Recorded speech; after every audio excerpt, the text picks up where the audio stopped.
ఇక టీడీపీ మూడో జాబితా విడుదల చేసింది. 11 అసెంబ్లీ 13 ఎంపీ స్థానాలకు అభ్యర్థులను ప్రకటించారు. దీనికి సంబంధించి మరింత సమాచారాన్ని మా ప్రతినిధి శివ లైవ్ లో అందిస్తారు. సో శివ, ఇప్పటికే చూసుకుంటే మైలవరం స్థానం నుంచి 3 ప్రతినిధులు పోటీలో ఉన్నారు. ఎట్టకేలకు వసంత కృష్ణ ప్రసాద్ సీటు కేటాయించారు. సో ఇప్పుడు మూడో జాబితా కూడా విడుదల చేసింది టీడీపీ. అయితే దీనికి సంబంధించిన డీటెయిల్స్ ఏ విధంగా ఉన్నాయి శివ? మొత్తం మీద చూసుకుంటే తెలుగుదేశం జాబితా మూడో జాబితాను విడుదల చేసింది. మొత్తం 13 పార్లమెంటు స్థానాలు 11 అసెంబ్లీ స్థానాలకు సంబంధించి జాబితాను ప్రకటించారు.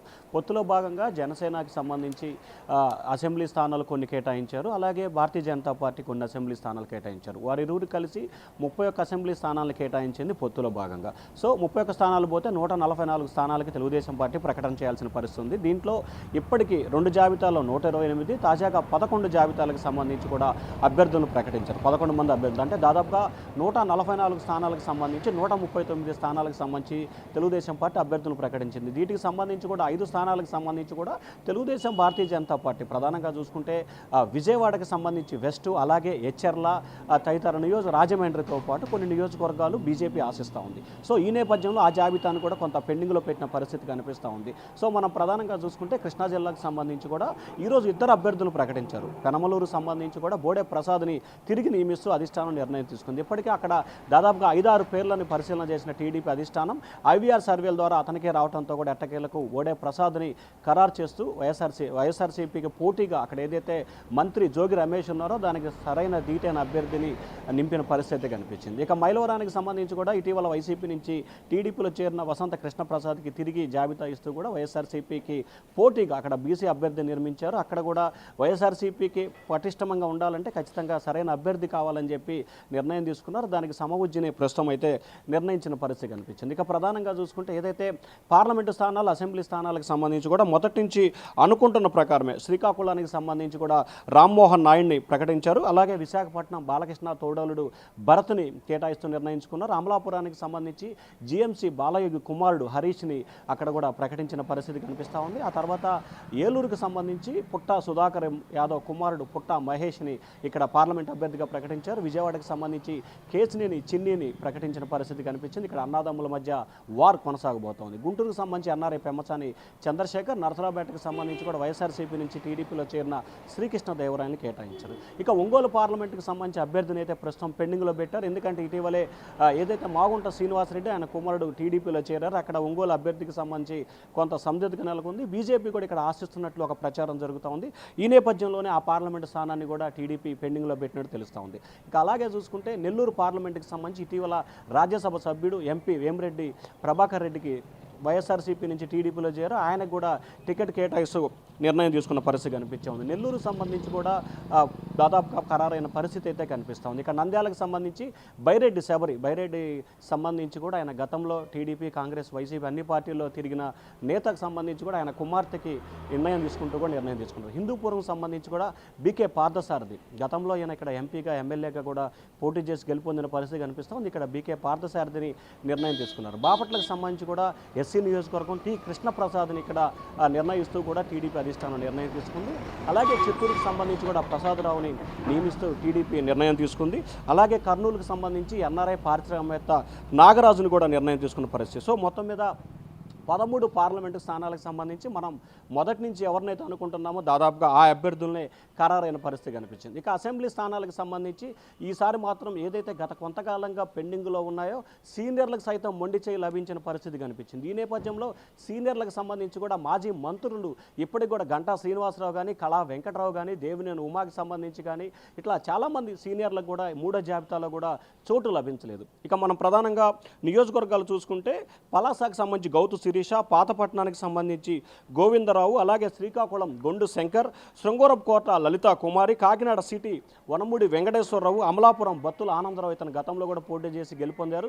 అక్కడ ఇన్ఛార్జిగా తిరిగి కేటాయించారు. అలాగే అమలాపురం ఆనందరావు కేటాయించారు. కృష్ణా జిల్లా పెనమలూరుకు సంబంధించి బోడే ప్రసాదు, అలాగే మైలవరం సంబంధించి వసంత కృష్ణ ప్రసాదు, పల్నాడు జిల్లా నరసరావుపేటకు సంబంధించి చదలవాడ అరవింద్ బాబునే కేటాయిస్తూ ఈ సీటు వాస్తవానికి బీజేపీ అడుగుతుందని చెప్పి గత 2 జాబితాల్లో కూడా ఈ పేరును ప్రకటించలేదు. ఈ ఈ దెబ్బతో కూడా నరసరావుపేటకు సంబంధించి ఎవరైతే ఇన్ఛార్జిగా ఉన్నారో చదలవాడ అరవింద్ బాబు గత ఎన్నికల్లో పోటీ చేసి ఓడిపోయిన పరిస్థితి కనిపించింది. ఆయనకు కూడా తిరిగి అధిష్టానం టికెట్ అయితే కేటాయించింది. ఇక చీరాలకు సంబంధించి కూడా ప్రధానంగా ఇక్కడ జనసేనకి చీరాలు వెళ్తుందని చెప్పి భావించారు. అక్కడ మాలకొండ కేటాయించారు. అలాగే సర్వేపల్లికి సంబంధించి కూడా మాజీ మంత్రి సోమిరెడ్డికి టికెట్ కేటాయిస్తూ టీడీపీ అయితే మొత్తం జాబితాను అయితే విడుదల చేసింది. ఇంకా తెలుగుదేశం పార్టీకి సంబంధించి 4 పార్లమెంటు స్థానాలు 5 అసెంబ్లీ స్థానాలకు సంబంధించి టీడీపీ అభ్యర్థులను అయితే ఖరారు చేయాల్సిన పరిస్థితి కనిపిస్తూ ఉంది. రైట్ శివ, అయితే 3వ లిస్ట్ ఇప్పటికే రిలీజ్ చేశారు. అయితే దీనికి సంబంధించి అటు పెనమలూరులో కానీ ఇటు మైలవరంలో కానీ ఇప్పటికే ఎంతోమంది నేతల సీటు గురించి ఆశపడిన వాళ్ళు ఉన్నారు. ఎట్టకేలకు వసంత కృష్ణ ప్రసాద్కి ఆ సీటును కేటాయించారు మైలవరంలో. అయితే ఇటువంటి అసంతృప్తుల్ని ఏ విధంగా బుజ్జగించబోతున్నారు అటు చంద్రబాబు నాయుడు? సో ఇప్పటికే కేటాయించిన సీట్లు ఎవరైతే ఉన్నారో ఆ నేతలు ఏ విధంగా ప్రచారంలో ముందుకు వెళ్ళే అవకాశం కనిపిస్తుంది? వాళ్ళకి ఎటువంటి దిశానిర్దేశం చేశారు?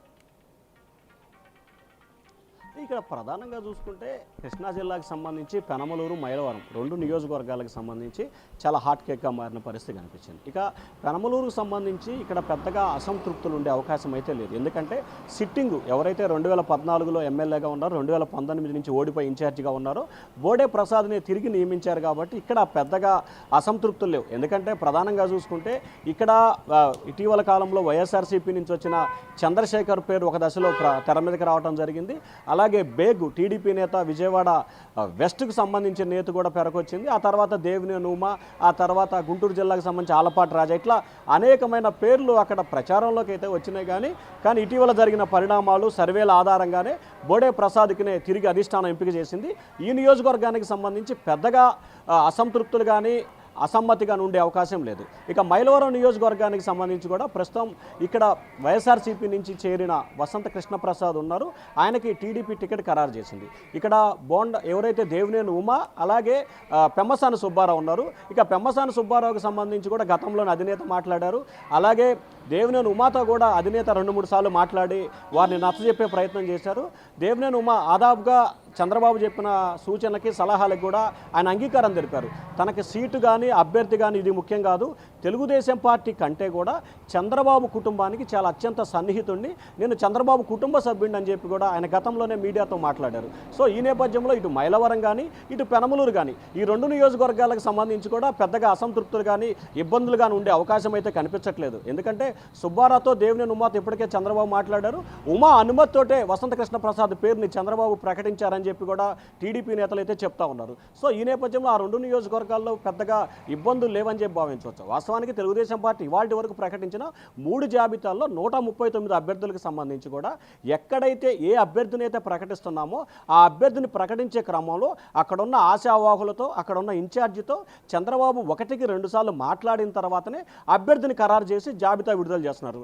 సో ఈ నేపథ్యంలోనే ఎక్కడా కూడా తెలుగుదేశం పార్టీ కేటాయించిన సీట్లు అసమ్మతి కానీ ఆగ్రహాలు కానీ లేవు. ఎక్కడైతే టీడీపీ టికెట్లు ఆశించి బీజేపీకి కానీ జనసేనకు కానీ టికెట్లు ఇచ్చారో అక్కడ మాత్రమే అసంతృప్తి, ఆగ్రహాలు, విభేదాలు, వివాదాలు అయితే చెలరేగిన పరిస్థితి కనిపిస్తూ ఉంది ప్రధానంగా. Right, thank you Shiva.